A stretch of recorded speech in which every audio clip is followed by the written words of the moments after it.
नमस्कार मित्रांनो. आजचा दिवस तुमच्यासाठी आणि माझ्यासाठी अतिशय आनंदाचा आहे, कारण तुम्हा सर्वांना गणित आवडतं आणि मला सुद्धा गणित आवडतं. आता यामध्ये गणित हा एक असा विषय आहे, त्याला काही लोक, तुम्ही सोडू ना, कारण तुम्हाला गणित आवडतं, तुम्ही मजेशीर गणित शिकतात. काही लोकांना विनाकारण गणिताची भीती वाटते, कारण नसताना. हो, गणित तर काय मजेशीर आहे. आता एखादी गोष्ट आपल्याला जर असं वाटत असेल की तिची आपल्याला भीती वाटते, तर मनामध्ये आपण एक असा विचार करतो की चला बुवा, त्यापासून थोडं दूरच राहूया. पण मी म्हणतो, जर भीती वाटत असेल आणि त्यामध्ये जर गंमत केली, मजा केली आणि अतिशय आनंदाने जर आपण त्याचा विचार केला, तर नक्कीच आवडायला लागेल. बघा, आजचा आपला टॉपिक आहे फन विथ मॅथमॅटिक्स, म्हणजे गणितातील गमती जमती. आता काही लोक विचारतील, परत एकदा सांगतो, तुम्ही सोडून, कारण तुम्हाला गणित आवडतंच, तुम्ही तर गणितामध्ये मजाच घेणारे आहात. म्हणतील, गणित आणि त्यामध्ये गंमत, हे कसं शक्य आहे? गणितात कुठे गंमत आपण पाहिलेली आहे का? हो, बघूया. आता आणखीन एक महत्वाची गोष्ट, गणित या विषयामध्ये तुम्हाला विचार करावा लागतो, आणि विचार करत असताना तुमच्या बुद्धिमत्तेला चालना मिळते, आणि ती चालना मिळाल्यानंतर निश्चितच तुम्ही प्रत्येक गोष्टीमध्ये विचार करू लागतात. आणि प्रत्येक गोष्टीमध्ये विचार करत असताना निश्चितच इतर विषय, त्याचबरोबर गणित, हे सुद्धा मजेशीर बनत जातं. आता आपण सुरुवात करूया गणिताचा. श्री गणेशाय नमः. बघा, आता मी एक गोष्ट करणार आहे. आपल्याला ही लाईन सेगमेंट दिलेली आहे, रेषाखंड, ज्याला मराठीमध्ये रेषाखंड असं म्हटलं जातं. या AB नावाच्या रेषाखंडाला मला परपेंडिक्युलर बायसेक्टर, म्हणजे लंबदुभाजक काढायचा आहे. लंबदुभाजक याचा अर्थ, ही लाईन ह्या सेगमेंटला परपेंडिक्युलर म्हणजे लंब असेलच, आणि दुसरी गोष्ट, ही लाईन या रेषाखंडाचं दुभाजन करेल. दुभाजन म्हणजे या बिंदूपासून या बिंदूपर्यंत आणि या बिंदूपासून या बिंदूपर्यंत सारखं अंतर असेल. म्हणजे ही लाईन या ठिकाणी 90 अंशाचा कोन असेल, आणि या रेषाखंडाचं ही लाईन दुभाजन करेल, म्हणून या लाईनला लंबदुभाजक असं म्हणतात. आता एकदम सोपं आहे, सगळ्यांना माहिती आहे.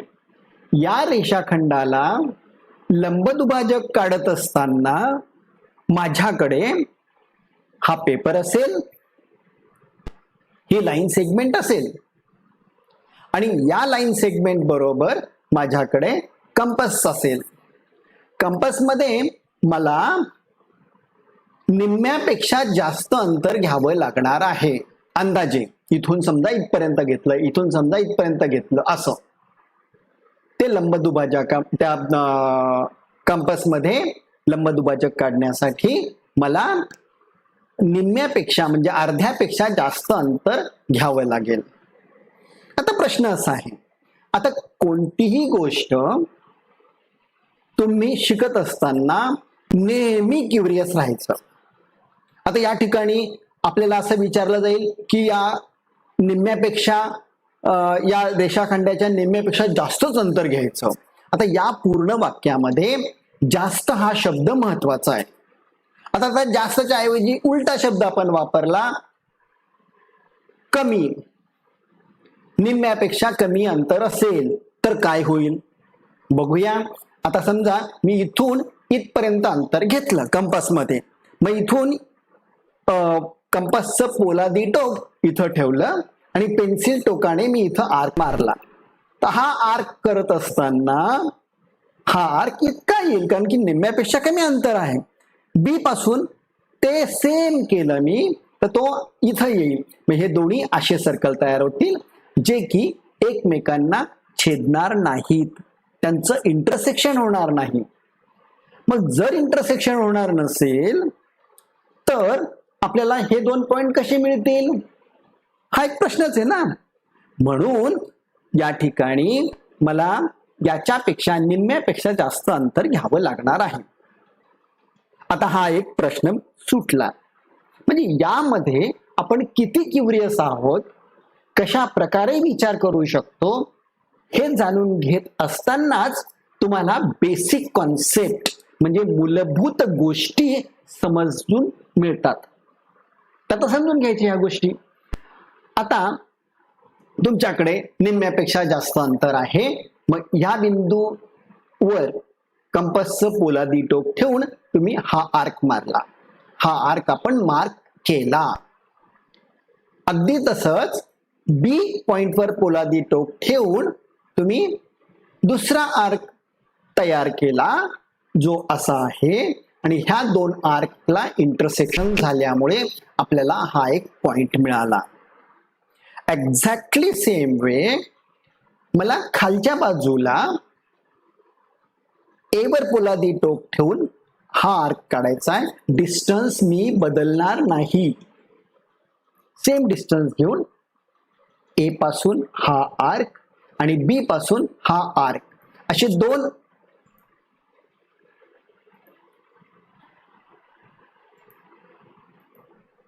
दोन पॉइंट मी मारणार आहे, तयार करणार आहे. आता ह्या दोन पॉइंट मुळे माझ्याकडे एक लाईन तयार करता येते कारण दोन बिंदूंमधून एक लाईन जाते हे आपल्याला माहिती आहे. म्हणून ही लाईन ह्या एबी रेषाखंडाला लंबदुभाजक आहे. आता लंबदुभाजकाची प्रॉपर्टी काय आहे, हा बिंदू ए आणि बी पासून सम अंतरावर आहे. तसंच हा बिंदू ए आणि बी पासून सम अंतरावर आहे.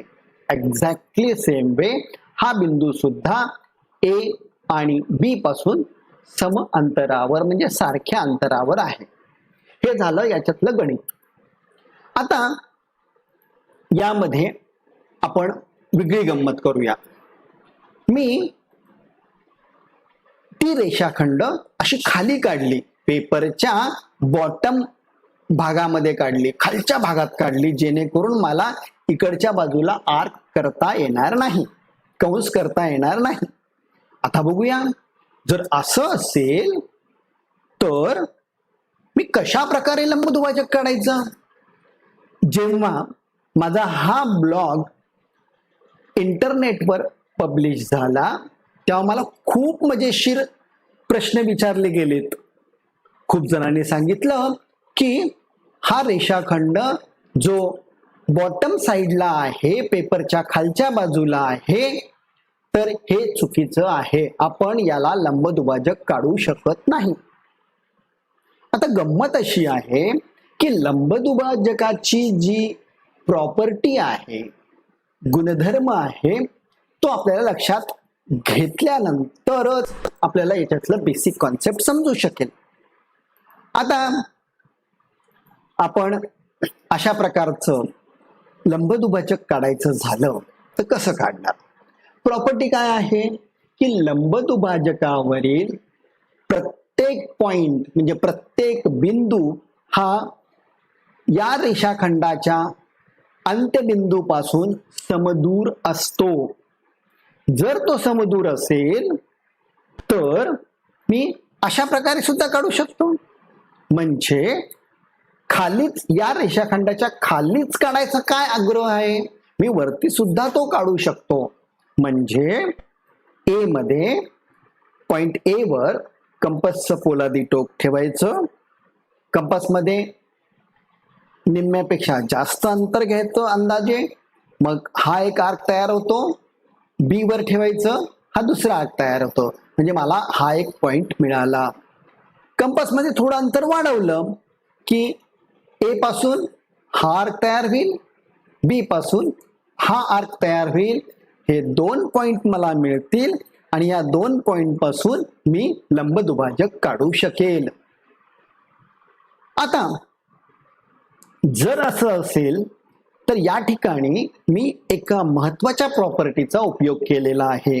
लंबदुभाजकामध्ये जेव्हा माझ्याकडे लंबदुभाजक असतो त्या लंबदुभाजकावरील प्रत्येक पॉइंट म्हणजे बिंदू हा त्या रेषाखंडाच्या अंत्यबिंदूपासून म्हणजे एक्स्ट्रीमिटीज पासून समदूर असतो, इक्वल डिस्टन्स वर असतो. म्हणजे सी हा बिंदू ए पासून, सी हा बिंदू बी पासून सारख्या अंतरावर आहे. एक्झॅक्टली डी सुद्धा ए पासून आणि हा डी सुद्धा बी पासून समदूर अंतरावर आहे. आता असं असेल तर माझ्या दोन गोष्टी लक्षात येतील. एक तर मी अशा प्रकारचे कुठलेही प्रॉब्लेम सॉल्व्ह करू शकेल, नंबर 1, आणि नंबर 2 बेसिक कॉन्सेप्टचा जो महत्वाचा भाग आहे तो मला समजू शकेल. तर अशा गोष्टी मला छोट्या छोट्या का होईना पण अतिशय महत्वाच्या आहेत हे तुम्हाला सांगायचं आहे. बघूया पुढे काय बघायला मिळतं ते. चला आता गमतीशीर बेरीज तुम्हाला करायची आहे. ही बेरीज तुम्हाला दिली. या बेरजेमध्ये ह्या ऍडिशन मध्ये याला नाव आहे फनी ऍडिशन. बघूया काय फन आहे याच्यात, काय गंमत आहे याच्यात. पहिली संख्या आहे 7 4 6 1 3. त्यामध्ये 7 4 6 1 3 हे ऍड केलं. त्याचप्रमाणे 3 4 0 आणि 3 4 0 हे ऍड केलेत. आता हे ऍड करत असताना तुम्ही बेरीज केली आणि ती बेरीज तुमची अशी आली 1 4 9 9 0 6. बघा सगळ्यांनी केलेली आहे आणि सगळेजण हे उत्तर सांगतायत. म्हणजे तुमचं हे उत्तर आहे. आता हा प्रश्न तुम्ही सोडवला, तुमच्या पद्धतीने त्याचं उत्तर काढलं. आता मी याची बेरीज करतो. बघूया आता माझं उत्तर हे आलं बघा 4 3 3 7 4 6 1 3. ओ काय हे एवढं मोठं उत्तर याचं. आता मी बेरीज करून दाखवतो तुम्हाला. बघा आता 3 + 3 + 0 + 0 = 3. 1 + 1 + 4 + 4 = 1. 6 + 6 + 3 + 3 = 6. 4 + 4 = 4. 7 + 7 = 7. आता खूप कॅरेज, खूप बाकी. 3 3 4 हे माझं उत्तर आहे. म्हणजे 7 4 6 1 3 + 7 4 6 1 3 + 3 4 0 प्लस 340 इज इक्वल टू 4337461 आता बघूया कोणाचं अंतर बरोबर आहे. उत्तर बरोबर आहे. हु इज करेक्ट? तुम्ही जे हे काढलेलं आहे 149906 किंवा हे मी काढलेलं आहे 4337461 मी काढलेलं आन्सर. अच्छा, तुम्हाला काय म्हणायचं की तुमचं आन्सर बरोबर आहे, माझं चुकीचं आहे. ठीक आहे, तुम्ही सगळे हुशार आहात. Very nice. बघूया आपण आता मी एक वाक्य सांगणार आहे. हे वाक्य, नाऊ नो स्विम्स ऑन मॉन. लहान असताना मी हे वाक्य कुठेतरी वाचलेलं आहे का कोणत्या तरी पुस्तकात. पुस्तकाचं नाव आता आठवत नाही. आणि या वाक्यामध्ये कोणती गंमत लपलेली आहे ते आपण आता जाणून घेऊया. याचा इंग्रजी अर्थ मला नको, इंग्रजी गंमत मला नको. नाऊ नो स्विम्स ऑन मॉन, मंडेला इथं स्विमिंग होणार नाही असा अर्थ किंवा अशी गंमत मला नको. मला यामध्ये गणितातली गंमत जम्मत पाहिजे आहे. काय करू शकता तुम्ही? अच्छा, तुम्हाला असं म्हणायचंय का हे असं वाचलं काय ना असं वाचलं काय सारखं येतो? नाही वा, मला नाही वाटत तसं. का? हे आहे NOW. जर मी इकडनं वाचायचा प्रयत्न केला तर ते तर NOM. हा W आहे, हा M आहे. म्हणजे काहीतरी गडबड दिसते. मग आता आणखीन कोणता विचार करू शकता तुम्ही? बघा बरं काय काय विचार येतो तुमच्या डोक्यामध्ये.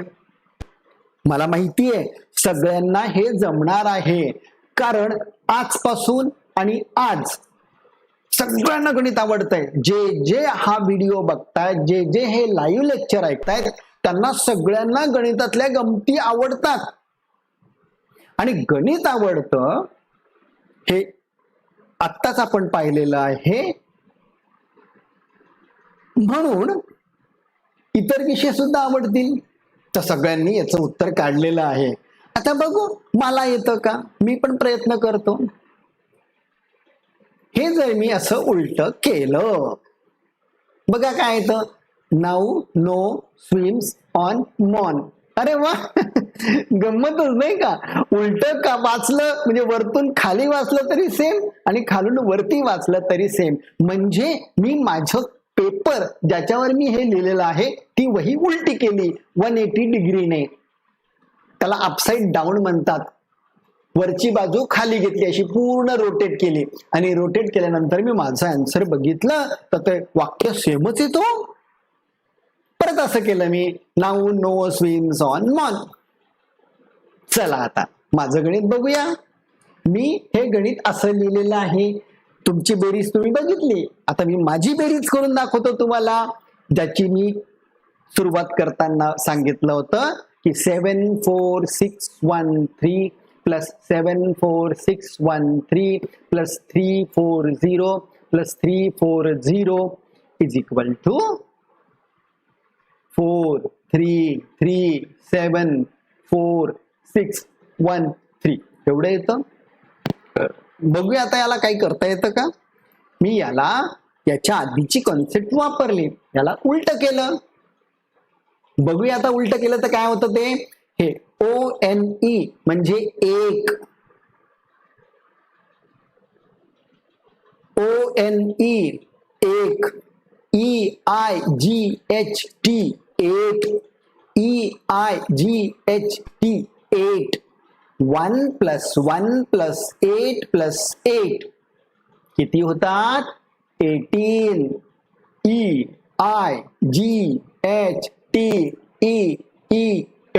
आता मी बरोबरच सांगितलं होतं ना? काय चुकीचं सांगितलं मी? बरोबरच सांगितलं होतं. 74613 म्हणजे EIGHT. हे 8, हे 1, हे 1, हे 18.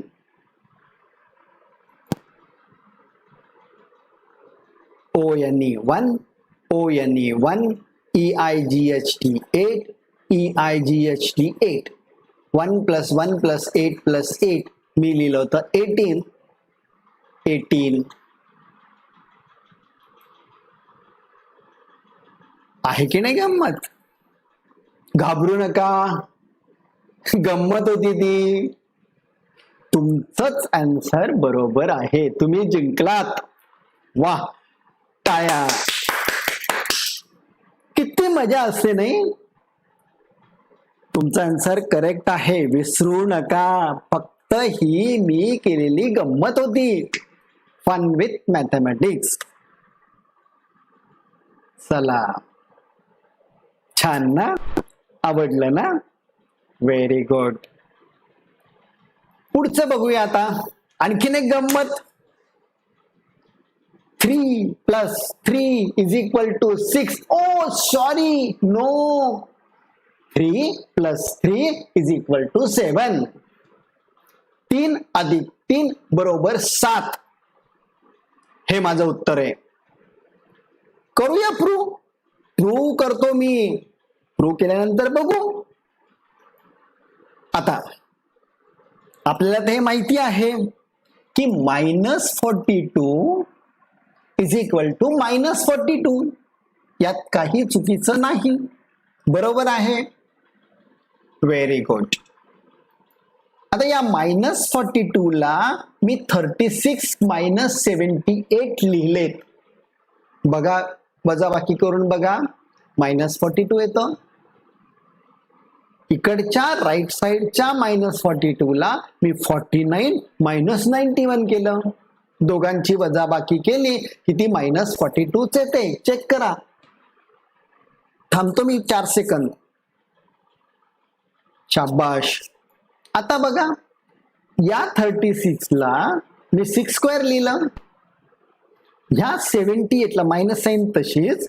ह्या 78 ला मी 2 × 6 × 13/2 म्हणजे हे 2 आणि हे 2 गेले.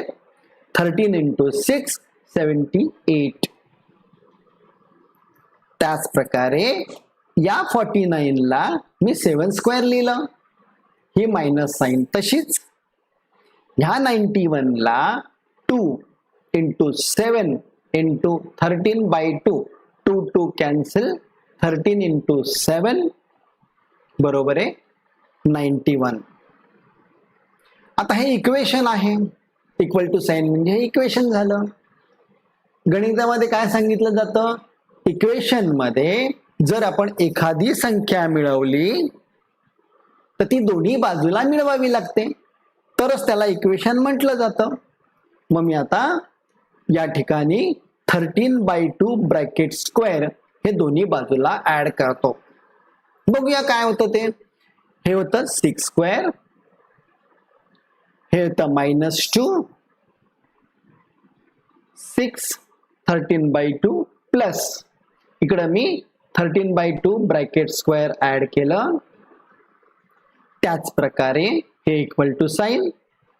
हे 7² -2 × 6 7 × 13/2 आणि यात ऍड केलं मी 13/2 ब्रॅकेट स्क्वेअर.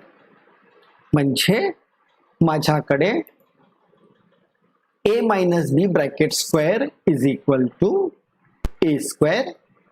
-2ab + b². अशा प्रकारचं इक्वेशन तयार होतं. म्हणजे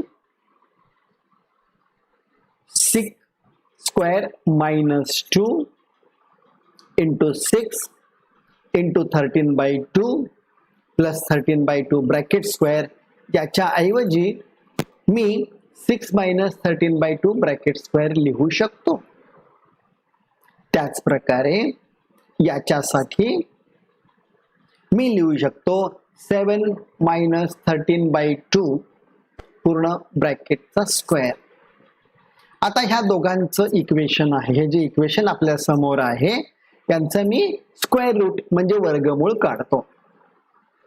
आता हे वर्गमूळ काढल्यानंतर या ठिकाणी आपल्याला काय मिळणार आहे, 6 - 13/2 याचं वर्गमूळ, 7 - 13/2. अशा प्रकारे हे 13/2 आणि हे 13/2 मायनस मायनस ते कॅन्सल झालेत. तर माझ्याकडे इथं 6 उरतात, इथं 7 उरतात. म्हणजेच ह्या 6 ला मी 3+3 लिहिणार, हे 7 तसेच. आली की नाही गंमत, केलं की नाही प्रूव्ह मी, हे प्रूव्ह झालेलं आहे. बरं, पण असं जर आपण प्रूव्ह करत गेलो आणि असा व्यवहार जर आपण व्यवहारामध्ये वापरला, हे गणित अशा प्रकारचं जर आपण व्यवहारामध्ये वापरलं तर ते शक्य आहे का? मुळीच नाही. आता या ठिकाणी तुम्हाला एक बेसिक जाणून घ्यायचं आहे. अतिशय महत्वाची गोष्ट तुम्हाला इथं जाणून घ्यायची आहे. ती पूर्णपणे 11वी 12वी पर्यंत, इंजिनिअरिंग पर्यंत जेव्हा जेव्हा तुम्ही मॅथमॅटिक्सचा उपयोग करून घ्याल त्या प्रत्येक वेळी याचा उपयोग होणार आहे. बघूया आपण काय आता. तर या ठिकाणी जी गफलत झालेली आहे ती या ठिकाणी झालेली आहे. ही जी स्टेप आहे, हे 6 - 13/2 ब्रॅकेट स्क्वेअर आणि 7 - 13/2 ब्रॅकेट स्क्वेअर. इथं या दोघांची वजाबाकी केली तर -हाफ स्क्वेअर = +हाफ स्क्वेअर येतं. म्हणजे जर एखादी ऋण संख्या असेल, निगेटिव्ह नंबर असेल, तर तिचा वर्ग हा पॉझिटिव्ह नंबरच्या वर्गाप्रमाणे असतो, हे आपल्याला माहिती आहे. म्हणजे समजा 2 त्याचा वर्ग केला तर तो 4 येतो. -2 या संख्येचा वर्ग केला तरी सुद्धा तो 4 येतो. म्हणजे एखाद्या संख्येचं वर्गमूळ काढण्यासाठी, हे नेहमी लक्षात ठेवा, अतिशय महत्वाचं आहे, सगळ्या विद्यार्थ्यांनी हे लक्ष देऊन ऐकायचंय. निगेटिव्ह नंबर म्हणजे ऋण संख्या आणि धनसंख्या यांचा वर्ग हा सारखा येतो. उलट पक्षी आपण याला बघितलं तर कोणत्याही संख्येचं वर्गमूळ काढताना आपल्याला ऋण आणि धन म्हणजे प्लस आणि मायनस हे साईन त्याला द्यावी लागते. 11वी 12वीचे विद्यार्थी याला चांगल्या प्रकारे समजू शकतील. अतिशय महत्वाचं आहे हे. म्हणून या ठिकाणी 3+3 = 7 आलेलं आहे. हे केवळ गंमत म्हणून आहे. ऍक्च्युअली 3+3 = 6च होतं. ही गंमत. यातून एक बेसिक आपण आज शिकलेलो आहोत आणि ते म्हणजे ऋण संख्येचा म्हणजे निगेटिव्ह नंबरचा वर्ग आणि पॉझिटिव्ह नंबरचा वर्ग हा सारखा येतो. मी 10 सेकंद तुम्हाला देतो. या स्टेप्स व्यवस्थित बघा.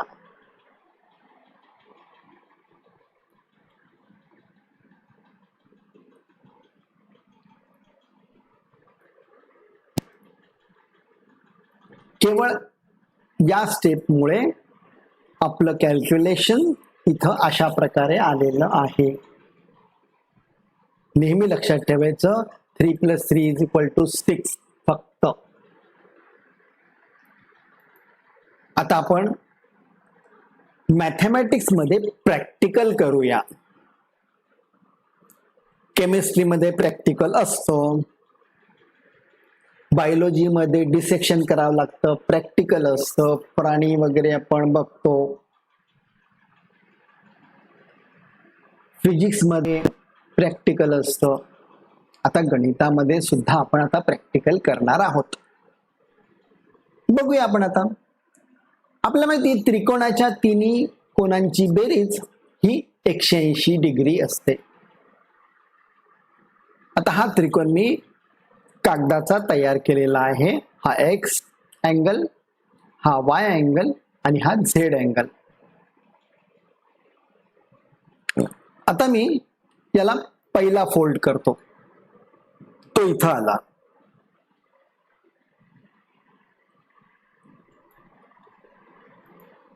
हा कोण होता, हा मी या बाजूला आणला, तो पहिला फोल्ड. आता दुसरा फोल्ड करतो, म्हणजे हा कोण मी या पॉइंटच्या तिथं नेतो, म्हणजे तशी घडी करतो अशा प्रकार. आता उरलेला तिसरा कोण मी या ठिकाणी आणतो. आता या ठिकाणी या रेषेच्या अँगलची जी पण रचना आहे ती 180 डिग्रीची असते. अँगल्स इन लिनियर पेअर म्हणतात त्याला. हे सगळे तिन्ही कोण जे आहे, तिन्ही अँगल्स आपले एका बिंदूला मिळतात, तर हा जो लिनियर पेअर तयार होतो तो आहे 180 डिग्री. म्हणून त्रिकोणाच्या तिन्ही कोणांची बेरीज 180 डिग्री आहे. हे प्रॅक्टिकल तयार झालं. अशा प्रकारचे प्रॅक्टिकल आपण तयार करण्याचा प्रयत्न करू. आता बघूया पुढची गंमत. 3 स्क्वेअर. आता या ठिकाणी 3 स्क्वेअर मी 09 लिहितो. 3 स्क्वेअर म्हणजे 9 असतं, पण 09 मी लिहितो. त्याला कारण असं आहे, हे पण बेसिक कॉन्सेप्ट मध्ये मोडतं. आपल्या सगळ्यांना डिजिट्स माहिती आहेत. डेसिमल सिस्टीम, डेसी म्हणजे 10, डेसिमल सिस्टीम मध्ये आपल्याकडे 0, 1, 2, 3 अशा प्रकारे 9 पर्यंत जे पण कोणते आकडे आहेत त्यांना डिजिट्स असं म्हणतात, अंक म्हणतात. आणि ह्या डिजिट्सचा सगळ्यात मोठा अंक म्हणजे 9. 9चा स्क्वेअर केला तर तो 81 येतो, म्हणजे तो 2 डिजिट येतो. म्हणून प्रत्येक डिजिटचा वर्ग करताना तो 2 डिजिट मध्ये आपल्याला लिहायचा असतो. 3चा वर्ग हा 9 आहे, म्हणून आपण त्याला 09 लिहिणार आहोत. आता यामधल्या गमतीमध्ये आपण पुढची स्टेप 3 स्क्वेअर करणार आहोत. आता 3 स्क्वेअर म्हणजे 33चा स्क्वेअर आपण कशा प्रकारे करतो ते बघूया. इथं मी 0 लिहिला, थोडं अंतर सोडलं, इथं मी 9 लिहिलं. आता हे अंतर का सोडलं ते आता कळेल. ह्या 9 मधून 1 सबट्रॅक्ट केल्यानंतर जो आकडा येतो तो मी इथं लिहिला 8, आणि 1 हा 0 मध्ये ऍड करून येणारा अंक 1 येतो, म्हणून मी इथं तो 1 लिहिला. म्हणजे 33चा स्क्वेअर 1089 असा होईल. आता या ठिकाणी 3 स्क्वेअर तर तो येतो 110889. म्हणजे इथं 3 अंक आहेत, त्याचा स्क्वेअर करत असताना 2 अंकी 11, त्याच्यानंतर 0, 2 अंकी 88 आणि त्याच्यानंतर 9. इथं 3 म्हणून 2028 म्हणजे एक डिजिट अशा प्रकारचा येतो. म्हणजे आता आपण या ठिकाणी 3 स्क्वेअर 4 डिजिट्स केले तर 11108889 अशा प्रकारे. एक्झॅक्टली सेम वे जर माझ्याकडे 5 डिजिट्स असतील 3 स्क्वेअर तर इथं 4 वेळा 1 येईल. 11108889. त्याच प्रकारे 1 2 3 4 5 6 डिजिट 3333 त्याचा स्क्वेअर आपण बघितला तर इथं 5 टाइम्स 1 येईल 1 1 1 1 1 0 8 8 8 8 8 9 अशा प्रकारची गंमत. एक्झॅक्टली सेम वे 6 साठी होतं सेम वे अगदी तसंच 6 स्क्वेअर इज 36 3 इथं लिहिले 6 इथं लिहिले 6 मधून 1 सबट्रॅक्ट केला 5 इथं आला 3 मध्ये 1 ऍड केला तो 4 आला मग 3 डिजिट म्हणून 3 डिजिट 6 6 6 स्क्वेअर 4 4 3 5 5 6 अशा प्रकारे आलं. हे 3 साठी झालं 6 साठी झालं. त्याच प्रकारे 9 साठी सुद्धा तसंच होतं same way 9 square is 8 1 9 square लिहिताना 8 तसे लिहायचे अंतर सोडून 1 लिहायचा 1 मधून 1 गेला 0 1 8 मध्ये ऍड केला 9 9 8 0 1 हा 99 चा स्क्वेअर झाला. सेम वे 999 त्याचा स्क्वेअर 2 टाइम्स 99 8 0 0 1 आणि अशा प्रकारे. आता या ठिकाणी ह्या कोणत्या कोणत्या गोष्टीसाठी तयार होऊ शकतं ते 3 इंटू 3 स्क्वेअर साठी होतं 3 इंटू 33 स्क्वेअर साठी होतं तो पूर्ण चार्ट आपण करू शकतो. 6 इंटू 3 स्क्वेअर आणि 6 इंटू 3 स्क्वेअर यासाठी सुद्धा होतं 9 इंटू 3 स्क्वेअर आणि 9 इंटू 33 स्क्वेअर याच्यासाठी सुद्धा होतं. आता खालील गोष्टींसाठी अजून अभ्यास चालू आहे. यासाठी ते पॉसिबल आहे की नाही किंवा वेगळी पद्धत यासाठी कॅल्क्युलेशन साठी वापरली गेलेली आहे का यासाठी शक्य नाही ते अजून काम त्याच्यावर चालू आहे. झालं की मी आणखीन व्हिडिओ तयार करून अपलोड करेलच. आता थोडा महत्वाचा भाग यामध्ये डिजिट ॲडिशन. डिजिट ॲडिशन म्हणजे आपल्याला दिलेली संख्या जी असते त्याच्या प्रत्येक डिजिटचं सिंगल डिजिट पर्यंत ॲडिशन करायचं. आता सिंगल डिजिट पर्यंत ॲडिशन झाल्यानंतर जो आकडा येतो तो 0 पासून 9 पर्यंत असेल. 0 1 2 3 4 5 6 7 8 किंवा 9. बघूया आपण आता तुमच्याकडे 479 ही एक संख्या दिलेली आहे. तर या 479 मध्ये 4 + 7 + 9 तुम्हाला हे ऍडिशन करायचं याला डिजिट ऍडिशन म्हणतात. आता याचं डिजिट ऍडिशन करत असताना ते 20 येतं. 20 हे सिंगल डिजिट नाही म्हणून 20चं परत 2 + 0 करायचं ते 2 येतं. म्हणून 4 7 9 याचं डिजिट ऍडिशन येणार आहे 2 फायनल आन्सर. मी आधीच सांगितलं की तुमचं ऍडिशन हे 0 ते 9 0 to 9 याच्यामध्येच आलं पाहिजे त्याच्या व्यतिरिक्त दुसरं नको. आता याच्या पुढच्या स्टेपला जाण्याच्या आधी हे डिजिट ऍडिशनचा का उपयोग होतो ते मी ओरली सांगतो. नंतर काही एक्झाम्पल सॉल्व्ह केल्यानंतर आपल्याला कळेलच.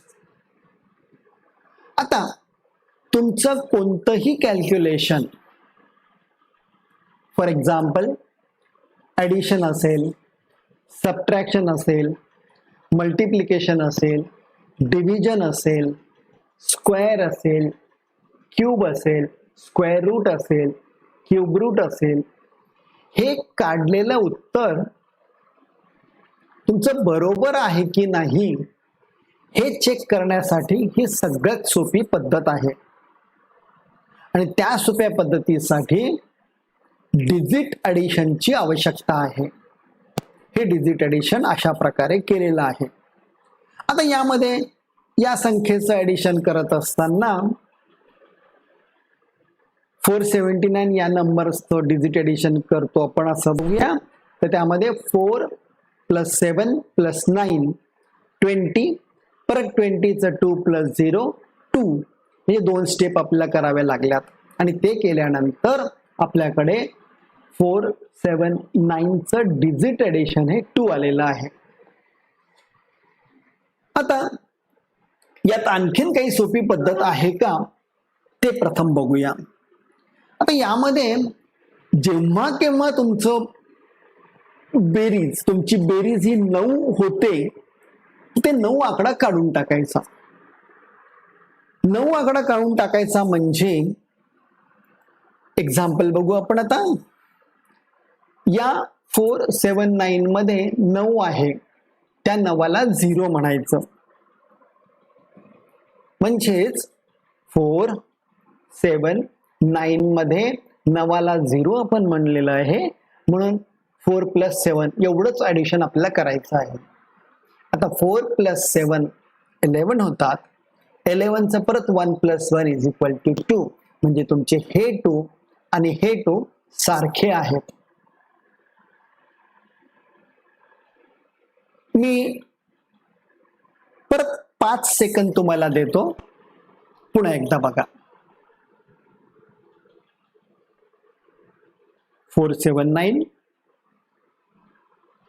4 + 7 + 9 20, 20 मध्ये 2 + 0 म्हणजे 2. 479चं डिजिट ॲडिशन 2 आलेलं आहे.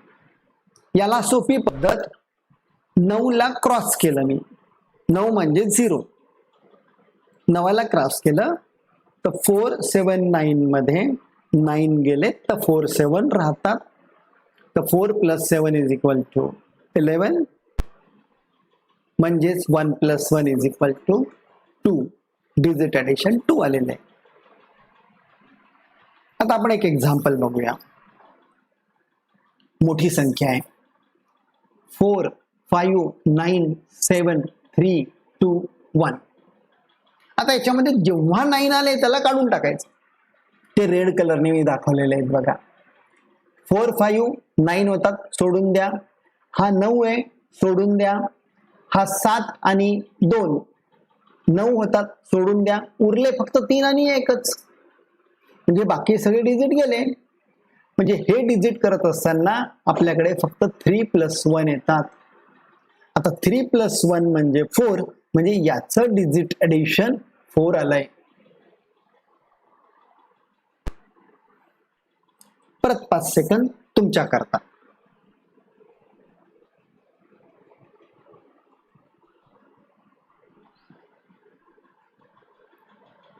दुसरं एक्झाम्पल, 7 6 3 4 2 3. या नंबर मध्ये ज्यांची बेरीज 9 येणार आहे त्यांना रेड कलर केला मी. हा 7, हा 2 9 कॅन्सल. हा 6, हा 3 9 कॅन्सल. म्हणजे 4 आणि 3, 4 + 3 = 7. म्हणजे आपली संख्या ही या नंबरचं डिजिट ॲडिशन हे 7 आलेलं आहे. मी सुरुवातीला सांगितलं होतं की डिजिट ॲडिशनचा आपल्याला कशा प्रकारे उपयोग करून घ्यायचा आहे ते. एकदम सिंपल पद्धत आहे. तुमचं ॲडिशन, सबट्रॅक्शन, मल्टिप्लिकेशन, डिव्हिजन किंवा square, cube, square root, cube root, हे सगळे क्रॉस चेक करण्यासाठी ह्या डिजिट ॲडिशनचा खूप उपयोग होणार आहे. आता आपण प्रत्येक एक्झाम्पल बघूया.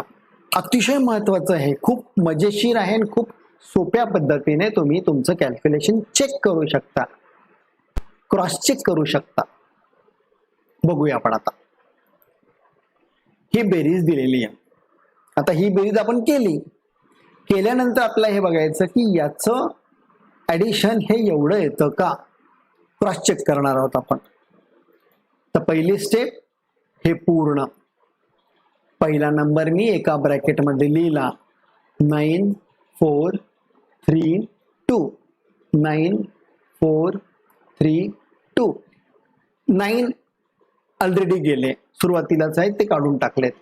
दुसरी संख्या 7 8 5 9, 7 8 5 9, हे 9 होतात ते काढून टाकले, त्याला रेड कलर दिला मी. तशाच प्रकारे आपली तिसरी संख्या आहे 8 1 4 7, 8 1 4 7. 8 आणि 1 हे 9 होतात, ते ऑलरेडी काढून टाकले म्हणून त्याला रेड कलर दिला. आता यातले उरलेले डिजिट्स कोणते आहेत? 4 3 2, 4 3 2. दुसऱ्या ब्रॅकेटमध्ये 7 8 5, 7 8 5. तिसऱ्या याच्यामध्ये 4 आणि 7. आता यांचं ऍडिशन केलं मी, 4 3 2, हे 9 झाले म्हणून याला रेड कलर दिला, ते पुढच्या स्टेपमध्ये निघून गेले. 7 + 8 15 होतात, +5 तसेच, हे 11 होतात. आता ह्या दोघांचं ऍडिशन 6 1 5 म्हणजे 15, म्हणजे 1 + 5 हे 6 झाले, हे 5 तसेच. आता हे 11 मध्ये 1 + 1.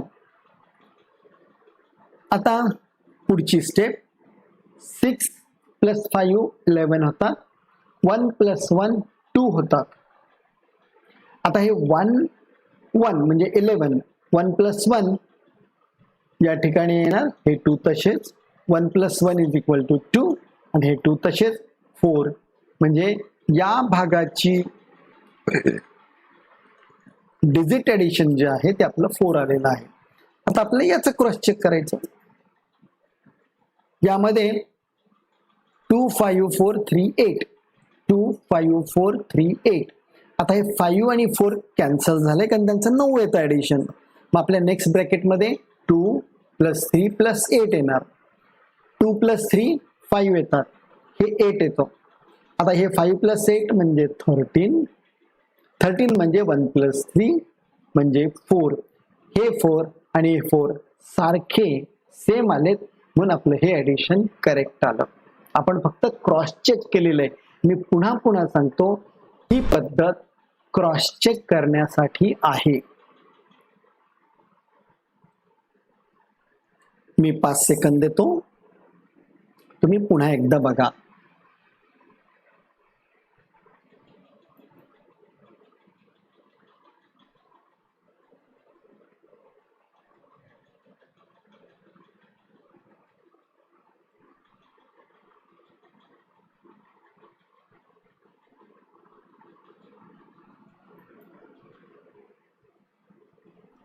पुढची स्टेप,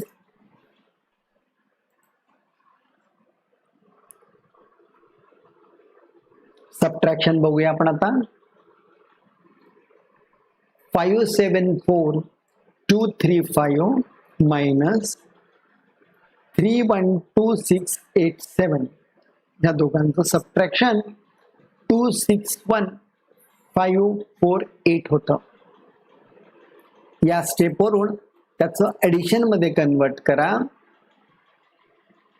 ही संख्या जी निगेटिव्ह आहे ती इकडे ट्रान्सफर केल्यानंतर पॉझिटिव्ह बनेल. म्हणजे 2 6 1 5 4 8 प्लस 3 1 2 6 8 7 बरोबर आहे 5 7 4 2 3 5. आपल्याला हे क्रॉस चेक करायचं मागच्या ऍडिशन प्रमाणेच. आता या ठिकाणी 2 6 1 5 4 8, 2 6 1 5 4 8. प्लस 3 1 2 6 8 7 3 1 2 6 8 7. आता या ठिकाणी 1 प्लस 8 9 होतात म्हणजे ते कॅन्सल 0 झालेत. 5 प्लस 4 9 होतात ते झाले 0 म्हणजे आपलं हे पूर्ण गेलं. म्हणजे या ठिकाणी 2 प्लस 6 आणि हे सगळे जातात 3 प्लस 6 9 1 प्लस 8 9 2 प्लस 7 9 म्हणजे पूर्ण रेड झालंय ज्याला आपण 0 म्हणूया. 2 प्लस 6 इज इक्वल टू 8 हे 0 तसेच 8 plus 0 is equal to 8. Final answer 8. आता आपल्याला याचं डिजिट ॲडिशन बघायचं आहे. याचं डिजिट ॲडिशन 5 7 4 2 3 5 5 7 4 2 3 5. आता 5 प्लस 4 9 होतात म्हणजे 0 cancel. 7 plus 2 is equal to 9 होतात cancel. 3 plus 5 3 plus 5 is equal to 8 हे 8 येतात. हे दोन्ही 8 सारखे म्हणून आपलं आन्सर करेक्ट आहे. परत 2 सेकंद.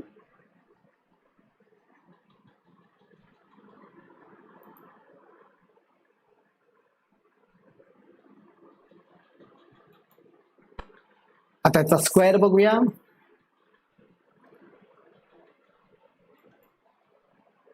हे कॅल्क्युलेशन करत असताना 1 3 5 6 8 1 3 5 6 8 त्याचा स्क्वेअर म्हणजेच 1 प्लस 3 प्लस 5 प्लस 6 प्लस 8 त्याचा स्क्वेअर.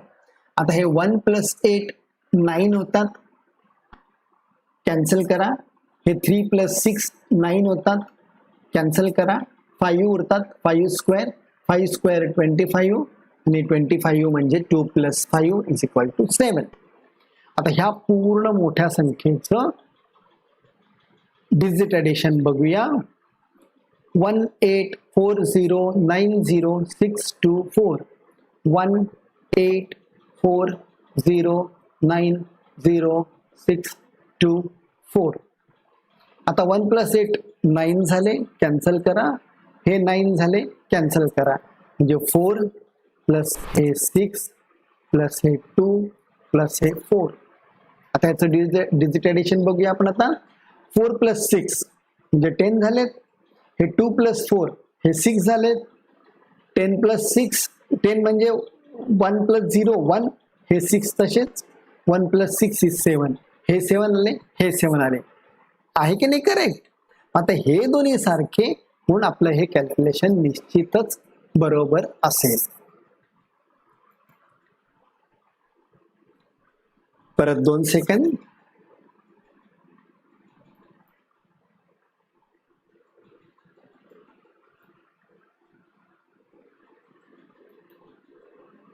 स्क्वेअर रूट बघूया आपण. आता या स्क्वेअर रूट मध्ये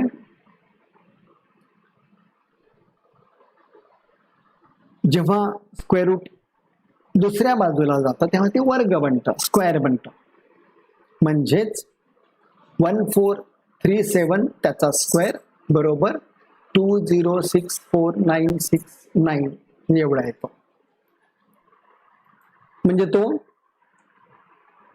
कॅल्क्युलेशन प्रमाणे असा दिसेल. 1437 त्याचा स्क्वेअर म्हणजे 1 plus 4 plus 3 plus 7 bracket square. तर 1 प्लस 4 म्हणजे 5 3 प्लस 7 म्हणजे 10 त्याचा स्क्वेअर. हे 5 तसेच 1 0 म्हणजे 1 5 प्लस 1 6 6 स्क्वेअर इज 36 36 म्हणजे 3 प्लस 6 म्हणजे 0. आता आपल्याला ही बाजू बघायची आहे. यामध्ये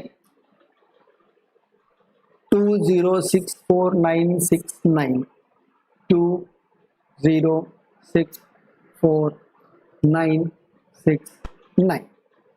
आता हे 2 इथं तसे येतील, 6 इथं येतील, 4 इथं येतील, 6 येतील. हे 9 आणि हे 9 चालले जाईल.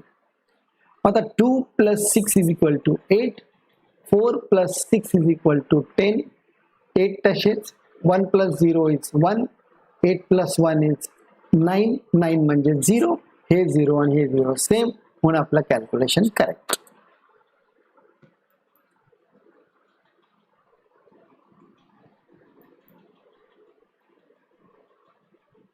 तसंच हे क्यूबचं आहे, क्यूबचं तुम्ही स्वतः करू शकाल. मी स्टेप्स दाखवतो फक्त.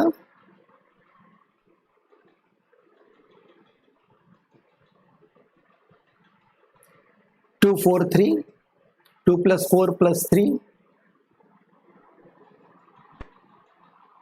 9 होतात. 9 म्हणजे 0, 0चा क्यूब हा 0 आला. आता आपल्या ही बाजू बघायची.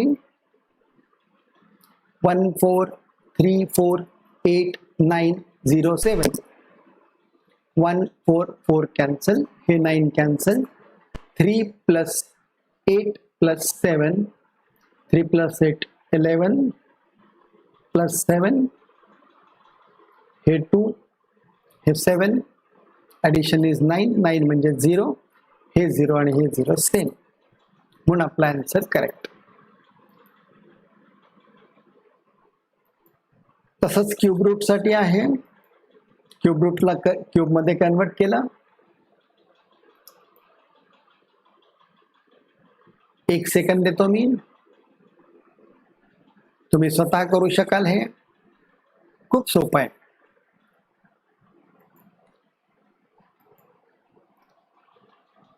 आता तुम्हाला सगळ्यांना याचं सर्टिफिकेट मिळणार आहे. सर्टिफिकेट मिळण्यासाठी एक छोटीशी टेस्ट तुम्हाला द्यायची आहे. गमतीचा पेपर आहे म्हणून फक्त 0% पासिंग आहे. Passing marks 0%. फक्त आन्सर तुम्हाला सगळ्यांची द्यायची. ती बरोबर आली तरी चालतील, चुकली तरी चालतील, नो इश्यू, काहीच प्रॉब्लेम नाहीये. तर ही लिंक तुम्हाला ज्या मित्रांनी रजिस्टर केलं असेल आणि व्हॉट्सअप ग्रुपमध्ये ऍड झाले असतील त्या व्यक्तींना हे सर्टिफिकेट मिळणार आहे. सर्टिफिकेटचं सॅम्पल तर मी आधीच अपलोड केलं होतं, सगळ्यांना माहिती आहे ते. आता यातले प्रत्येक प्रश्न तुम्हाला सोडवायचे आहेत. पुन्हा सांगतो, ही टेस्ट अवश्य द्या. 0 मार्क मिळाले तरी चालतील, कारण की हे अतिशय गमतीशीर परीक्षा आहे आणि तुम्हाला ते सर्टिफिकेट मिळून जाईल.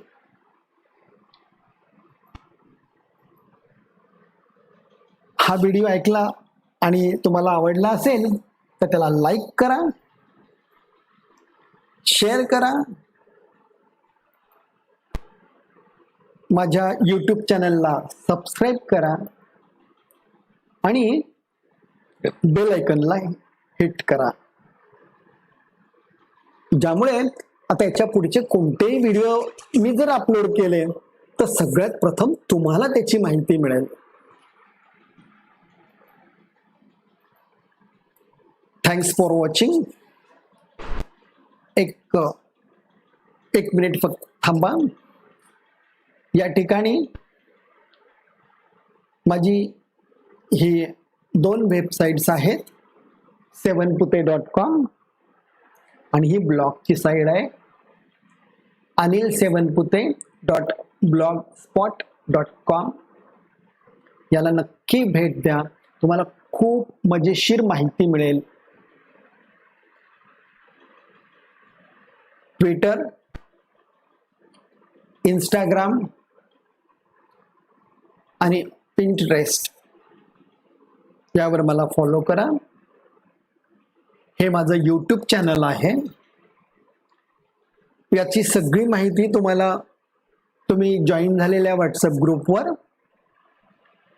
आणि रजिस्टर केलेल्या सगळ्या ईमेल आय डीवर पाठवलं जाईल.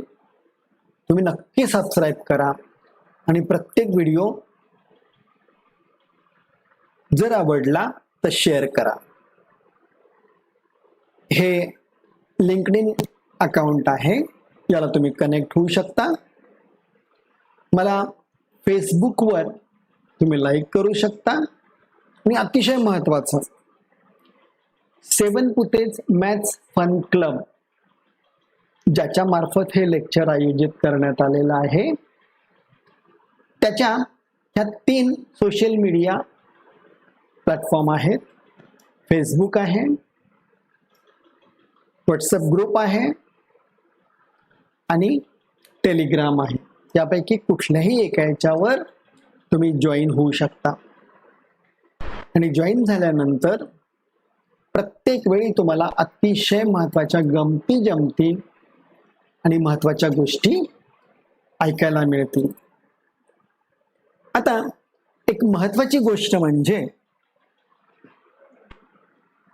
5वी 6वी 7वी हा एक ग्रुप आणि 8वी 9वी 10वी हा दुसरा ग्रुप. या विद्यार्थ्यांसाठी तुमच्या अभ्यासक्रमातील अतिशय महत्त्वाच्या गणिताच्या गोष्टी, मॅथमॅटिक्सच्या गोष्टी ह्या बेसिक कॉन्सेप्ट्स मार्फत शिकवल्या जातील. ही बेसिक कॉन्सेप्टची जी कल्पना आहे ही प्रत्येक विद्यार्थ्यांपर्यंत पोहोचवावी असा उद्देश आहे. तर नक्की तुम्ही त्याला जॉईन व्हाल. साधारणपणे 8 ते 15 दिवसाचा कालावधी हा त्या लेक्चर सिरीजसाठी असेल आणि त्याचा उपयोग जास्तीत जास्त विद्यार्थ्यांना होऊ शकेल. एकदा तुमचे बेसिक कॉन्सेप्ट जर क्लिअर झालेत तर नॉट ओनली मॅथमॅटिक्स, तुमचे इतर सब्जेक्ट सुद्धा बलवान बनतील. अतिशय मजेशीरपणे तुम्ही ते शिकू शकाल, गोडी निर्माण करू शकाल. अशा प्रकारचं हे लेक्चर आपण आता इथं थांबूया. महत्वाची गोष्ट म्हणजे हे लेक्चर तुम्हाला आवडलं